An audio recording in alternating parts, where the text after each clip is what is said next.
So, welcome to the next edition of the Rare Business Podcast. With me today, I have Mitch Joel. Hi, Mitch. How are you? I'm very well, thank you. Thanks for taking time out of your busy schedule to talk to us about your new book. First of all, can you, for the benefit of our readers and listeners, Mitch, can you tell me a bit about you, the work that you do, and the book that you just recently released?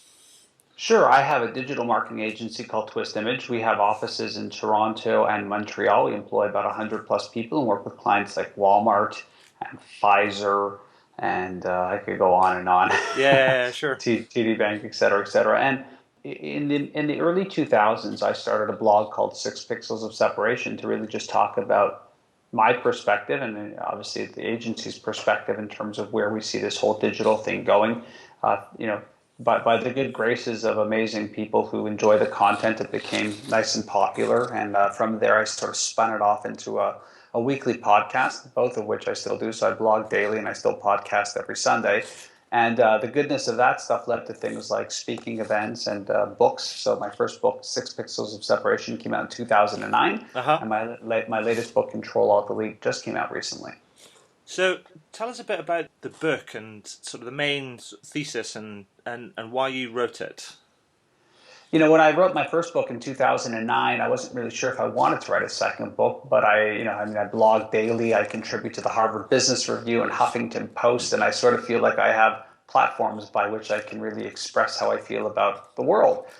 And as the sort of 5 years progressed in terms of working with clients and speaking and sort of doing the critical thinking that comes with all that content creation, it just felt to me like business had changed very dramatically. And I started looking at it and sort of, I guess, uncovered these movements. I call them movements because they're not trends. They're not things that are happening. They're things that have already happened.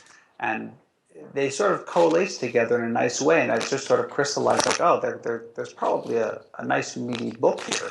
And I think it would have been a check mark had I just written a book about these 5 movements. But as I was venturing through the process and the sort of deep diving that comes with research and writing the book, it became very apparent to me that it wouldn't be enough, because what would happen is people would read the book and go, wow, Mitch is right. This whole thing has changed, but then what? Like, what do I do? How do I come to work every day, right? Like, how do I actually become this new employee in this world that's changed so much? So I wound up splitting the book in two and created under 2 sections. And the first section is called Reboot Business, which is about these movements. And the second section is called Reboot You, which are, I call them triggers, the things, they could be physical, they could be psychological, they could be attitudinal, that you have to bring to work each and every day. Okay, I mean, because that sort of preempts my next point, where I was going to say it feels like 2 books in one. I mean, and you've just explained that it is. So if I dive into the sort of the first part about business, you talk about some of these these movements. Maybe you can tell us a little bit more about them. But one of them in particular, one that I'm particularly interested in, because it's about stuff that I'm interested in as well, and what I talk about and write about on my blog, and it's about relationships with customers and things. And you talk about customers wanting more direct relationships with brands and companies. And I was thinking to myself, do customers really want that? And I just thought I'd just pose that question to you, because I thought it's interesting. It looks like there's customers want more from businesses, but there's almost a bit of a duplicity about it. It feels in some respects. I would actually say that I don't think I said that consumers want more direct relationships. I think brands want more direct relationships with their consumers. My mistake. Yes. The difference is that I think there's a complexity to it. And the example I talk about in the book is, if you think about, I bought a pair of Ultimate Ear headphones, and I bought them over at the Apple Store. And both, let's say, the Apple Store and Ultimate Ears are telling me to like them on Facebook. You think about the process of buying a $100 pair of headphones and how many marketing inputs we're now being pushed towards as consumers. It can be very overwhelming and daunting. So the answer to the question is, I don't know if consumers want them, but brands are definitely pushing them. Right. And these direct relationships aren't just about Ultimate Ears competing with Beats by Dre or Urban Ears or someone else or Skull Candy for that relationship. It's now about the fact that everybody in the food chain of how the product is sold is now begging and pleading for that direct relationship.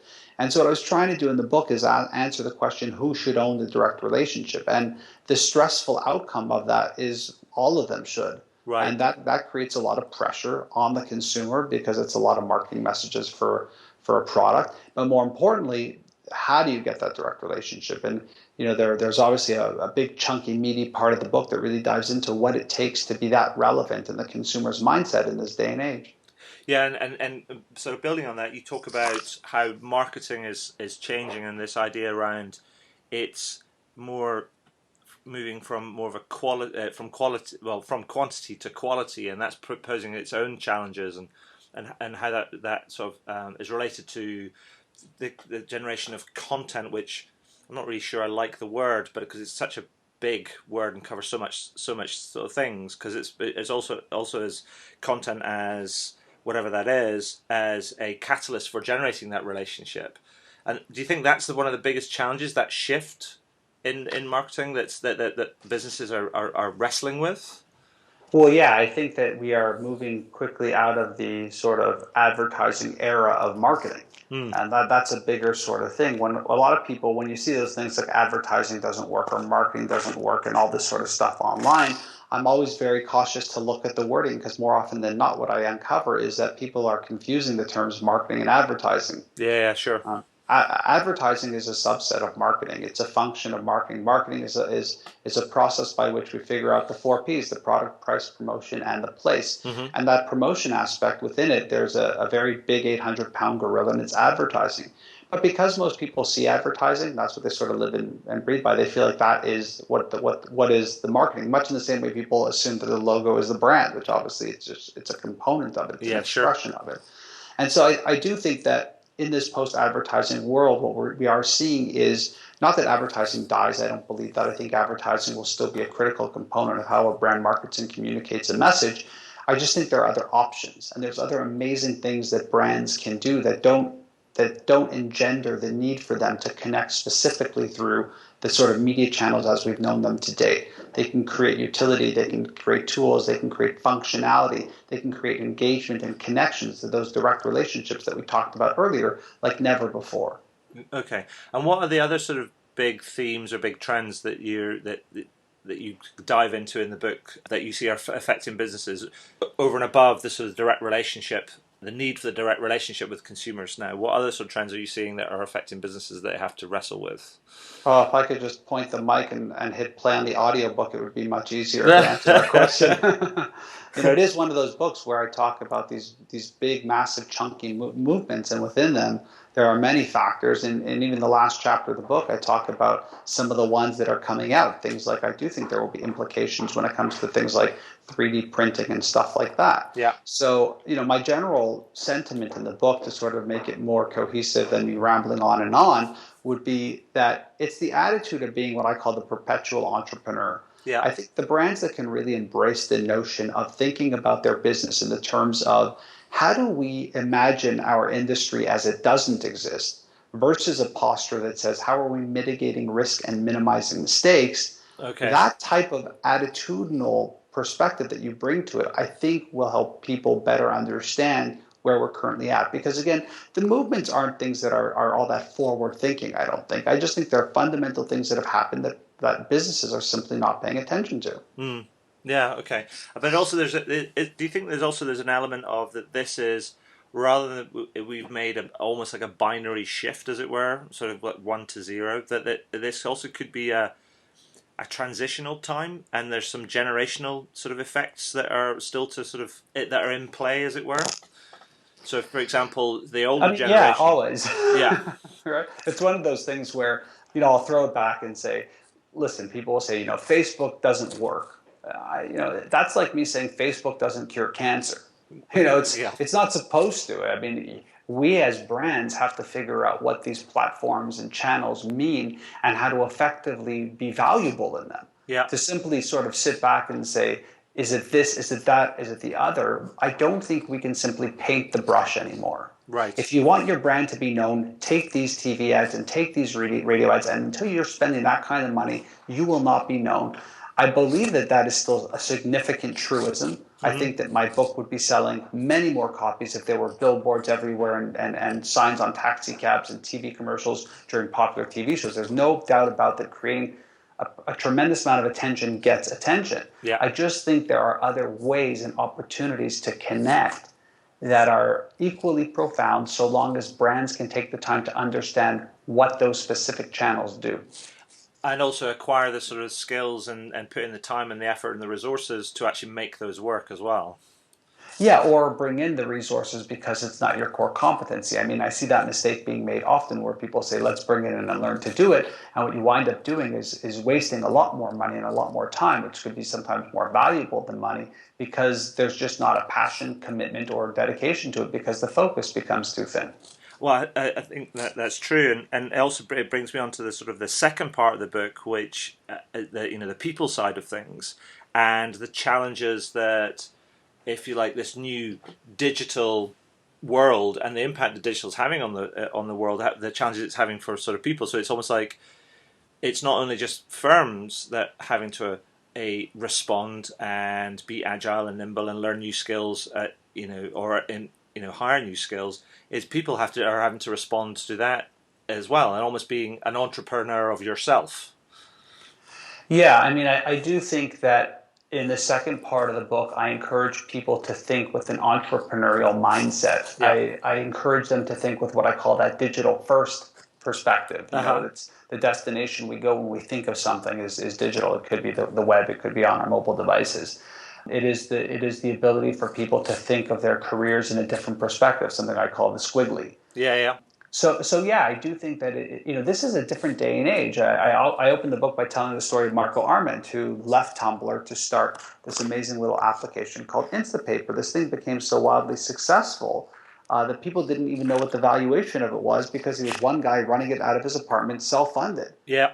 Ironically, even since the book was published, the company was sold to BetaWorks. And so I'm sitting here going, well, is the book out of date? And I said, actually, no, that exact story completely makes the book even more powerful because it just proves and validates that the ways in which we think of work have fundamentally changed. This is a gentleman in his apartment in New York City who sold a multi-million dollar company that created tremendous value for many people and still does to this day without having the confines of the traditional world as we've known it.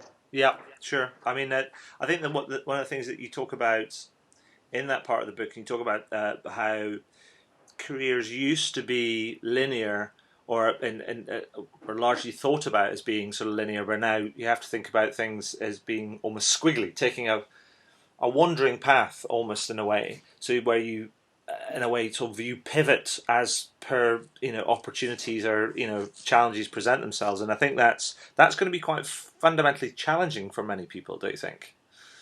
Listen, the subtitle of the book is Reboot Your Business, Reboot Your Life, Your Future Depends on It. It's a provocation, and I know that when you create provocations, the immediate place people go to is the worry and the anxiety and the stress. But here's the truth of the book, and here's the truth about that second part of the book. Mm-hmm. It's a book about opportunity. Yeah, sure. And it's a book about promise. Mm-hmm.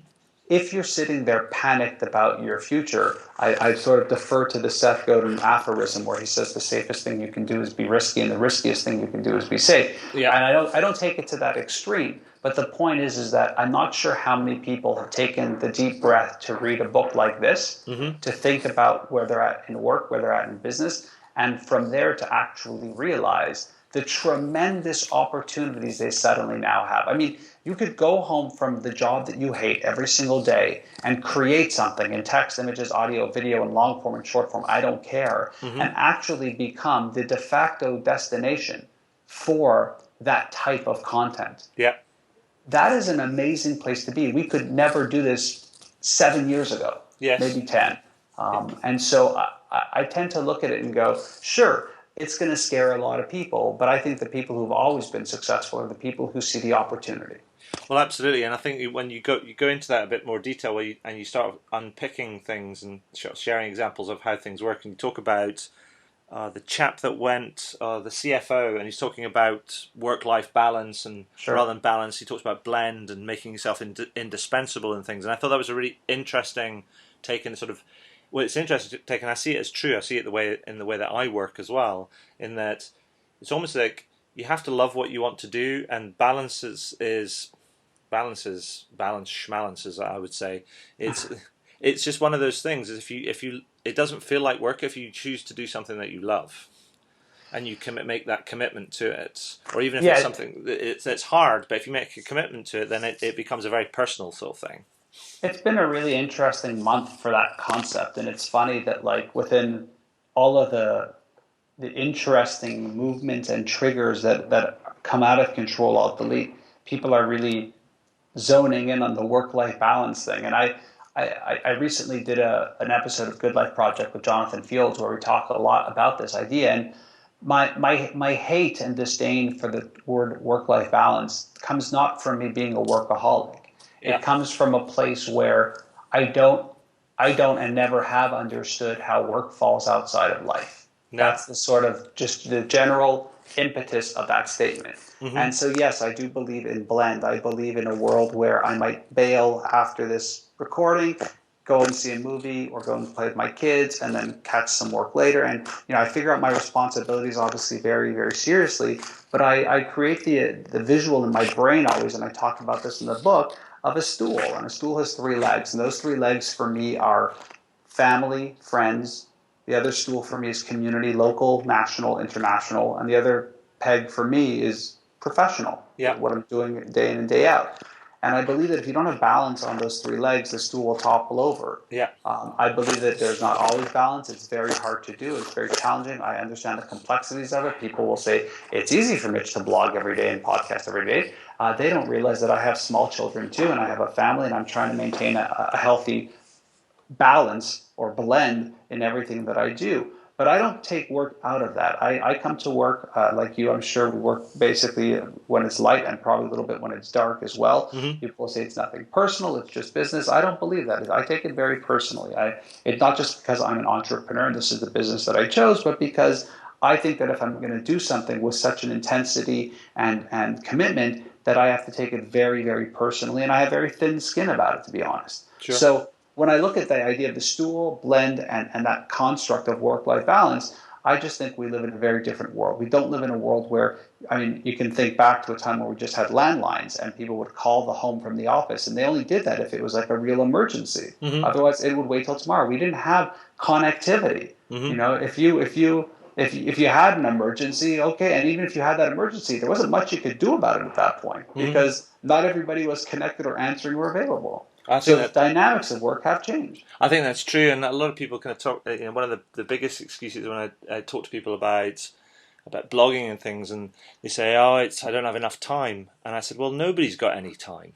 Nobody's got more time than anybody else." I always, that comment also really frustrates me because the truth is we always have time for the things that are important to us. Exactly, and it's just like if it matters enough to you, you fit it in, and you make it work, and you make it stick, and and I think it's becoming there's. You mentioned Seth Godin earlier on. I remember him telling a story where he talked about he was away with his family.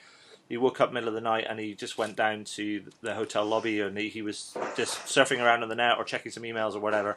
And a couple came in late and they tutted at him and look at him and sort of like can't always change to the office sort of thing. And he thought what was interesting. He said to him is like he said, why would people work sort of like 50 weeks out of the year just to take 2 weeks off? Listen, that exact story, it's so funny that you're bringing it up. If you go to that Good Life Project, that's the story I talk about. It's the story that Jonathan Fields, who's the host, talks about. I blogged about that story. I've told that story so many times, I jokingly tell people that I didn't know if Seth told it to me personally or if he blogged about it or something. Well, exactly. No, I found that to be it's one of those things where even when I'm on vacation and I'm doing like email at night after the kids go to bed and we're just sort of hanging out, I find it I know it sounds crazy to people, but I find it extremely relaxing. Yeah. I find that I can blog with more passion. I find that I am opening up synapses to creativity because I'm not in the usual environment I typically find myself in. Mm-hmm. And there are so many things that happen that enable me to bring myself forward. And what it all shores up to is the idea of personal development. I mean, at the end of the day, it's dust to dust here. Yeah. None of us are going to die with our titles. None of us are going to die with our toys. None of us are even going to die with our families. We're going to go alone. Yeah. And we're going to go out the same way we came in, and everyone goes out the same way they come in. And I think about that moment, not in a dire or morbid way, but from the perspective of I'm going to try and do my best every day to make sure that I'm learning something, that I'm thinking differently, and that I'm open to having different perspectives. Sure. So, Mitch, I mean, is there anything that you like else you'd like to add before I ask you the final question that I always ask everybody that I interview on these on the podcast? I mean, is there anything that you would that we've missed that you think actually here's a point that I'd like to make about Ctrl Alt Delete just for the benefit of our listeners?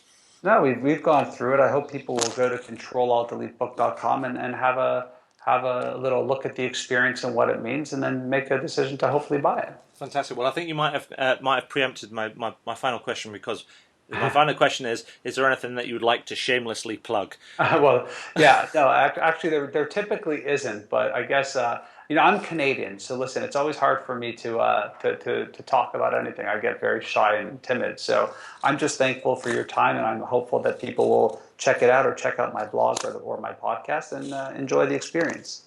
Fantastic. Thank Joel. Thank Mitch. Sorry. Thank you so much for your time, and that's been brilliant. My pleasure, thank you, and don't worry, it's either Mitch or Joel or Billy or Joel, it doesn't matter. Mr. Joel. Exactly.